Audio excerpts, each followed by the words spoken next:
গিন্নি, তুই মেয়েটাকে নিয়ে স্কুলে যা, আমি আমার জমিতে যাই, দিয়ে কিছু ফসলের বীজ বপন করে আসি।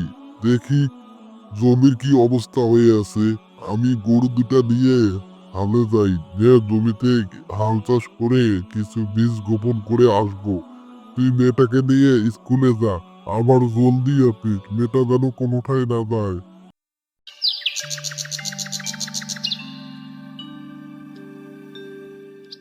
মা, আমাকে জলদি স্কুলের ব্যাগটা দাও, আমি স্কুলে যাব, যে সীমার সঙ্গে খেলবো। আমার অনেক দিন থেকে খুব কষ্ট হয় মা, তুমি যখন কাজে যাও। সুমির বাবা কাজে যায়, কাজ করে আনে, আর আমার তো বাবা নাই, আমার খুব কষ্ট হয় মা তোমার কাজ দেখে। তা মা, আমি স্কুলে যাই, তুমি থাকো। সুমন তার মাকে কিছু ভুলভাল বুঝিয়ে সে যায় সুমির বাড়িতে। অমনি যে সুমির মাকে দেখা পায়, তারপরে মা, কেমন আছেন আপনি?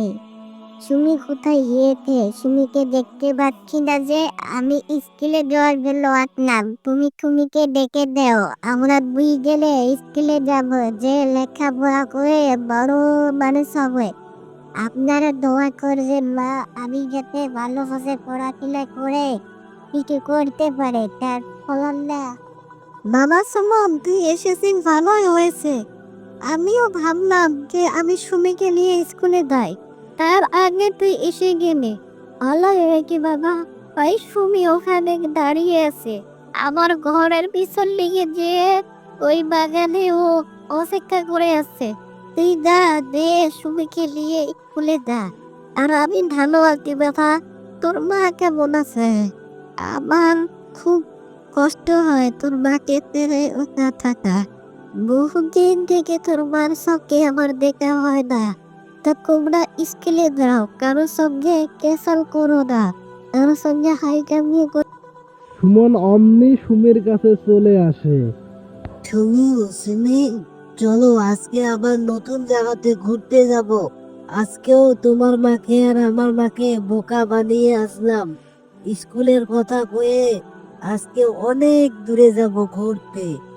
খুব মজা হবে না? আজকে যাব, চলো জলদি। তুমি রেডি হয়ে নাও। আজকে ওই মিরপুর সোনা বাগানে যাব, যেখানে সোনা বাগান আছে, ওখানে দুজন মিলে বহুত আনন্দ ফুর্তি করবো। কি, তুমি আজকেও মাকে বোকা বানিয়ে এসেছো? ভালো হয়েছে, বহুদিন থেকে ঘুরতে যায় না। আজকে অনেক মজা করব। ওই সোনাপুর গ্রামে যাব, ওখানে অনেক সোনা দানা আছে। আমি পড়বো, ঘুরবো, খাবো। চলো জলদি এখান থেকে যেতে হবে, অমনি নাহলে। সুমন আর সুমি দুইজন মিলে দুইজনের মা বাবাকে বোকা বানিয়ে তারা হাঁটতে হাঁটতে তারা ওই সোনা বাগানের দিকে যাইতে লাগে। সুমি, কোন জায়গায় আসলাম রে? আমার তো খুব ডর করতেছে। ঘুরতে ঘুরতে তো অনেক ভিতরে চলে আসলো। তোরা কে রে? আমার ঘোড়ার পেছন থেকে কথা বলছিস? দাঁড়া, আমি যাচ্ছি। তোরা কি করি এত ঘুরের? তোদের তো সাহস কম না? তোরা এই জঙ্গলের ভিতরে এসেছিস? সন্ধ্যা হয়ে গেল, তোরা এখনই তো বাড়ি ফিরতে পারবে না। আজকে রাতটা আমার এখানেই থেকে যা, কালকে বাড়ি চলে যাস।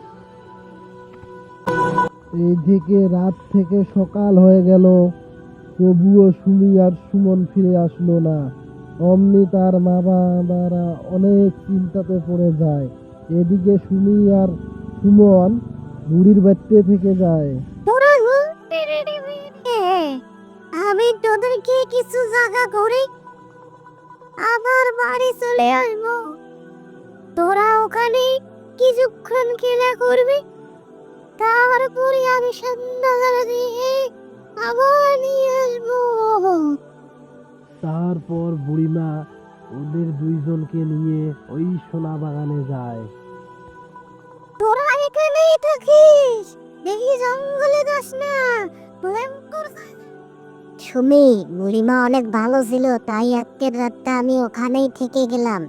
তা চলো, আমি আর এখানে বেশিক্ষণ দেরি করবো না, বাড়িতে যাব। মা আবার একা আছে, মা বাবাকে তো বোকা বানিয়ে এখানে চলে আসলাম। তা চলো বাড়ি যাই আর তারপর থাকবো। ওরা দুইজন কিছু খেলা করে ওখান থেকে চলে যায় বাড়ির দিকে রওনা নিয়ে